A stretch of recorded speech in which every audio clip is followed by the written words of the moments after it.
मैत्रेयच्या 310 property विकण्याचे मुंबई सत्र न्यायालयाचे आदेश. मैत्रेयमधील ठेवीदारांचे पैसे परत मिळावे यासाठी लढा देणाऱ्या मैत्रेय असोसिएशनला अखेर यश मिळाले आहे. मुंबई सेशन कोर्टाने मैत्रेयच्या 310 प्रॉपर्टी विकण्याचे आदेश दिनांक 5 ऑगस्ट 2024 रोजी दिले आहेत.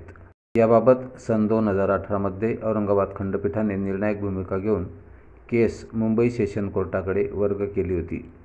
त्यावर मुंबई सेशन कोर्टाने मैत्रेयच्या 710 प्रॉपर्टींपैकी 310 प्रॉपर्टी विकून ग्राहकांचे पैसे परत देण्याचे आदेश दिलेले आहेत. ठेवीदारांचे पैसे परत मिळावे यासाठी गेल्या 8 वर्षांपासून मैत्रेय असोसिएशनकडून अनेक आंदोलने व मोर्चे करण्यात आले. प्रत्येक जिल्ह्याचे तहसीलदार, कलेक्टर, प्रत्येक पक्षाचे आमदार, खासदार व मंत्र्यांपासून मुख्यमंत्र्यांपर्यंत निवेदन देण्यात आले होते.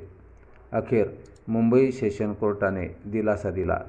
यासाठी मैत्रेय असोसिएशन आणि इतर संघटना, प्रतिनिधी, ग्राहक व असोसिएशनचे वकील संतोष भटगुणाकी, कायदेतज्ञ, सरकारी वकील प्रदीप घरत, EOWचे अधिकारी तसेच उदय शंके यांचे सहकार्य लाभले. या सर्वांचे मैत्रेय असोसिएशनतर्फे आभार मानण्यात आले. मैत्रेयमधील तळागाळातील शेवटच्या ग्राहकांचे पैसे जोपर्यंत परत मिळत नाहीत तोपर्यंत मैत्रेय असोसिएशनतर्फे लढा सुरूच राहील, असे अध्यक्ष ज्ञानेश्वर पाटील, उपाध्यक्ष सुरेश सपकाळे यांनी सांगितले. लढा यशस्वी करण्यासाठी अध्यक्ष ज्ञानेश्वर पाटील, उपाध्यक्ष सुरेश सपकाळे यांच्यासह सचिव DU पाटील, खजिनदार मंगल परदेशी व असोसिएशनचे सर्व पदाधिकारी परिश्रम घेत आहेत.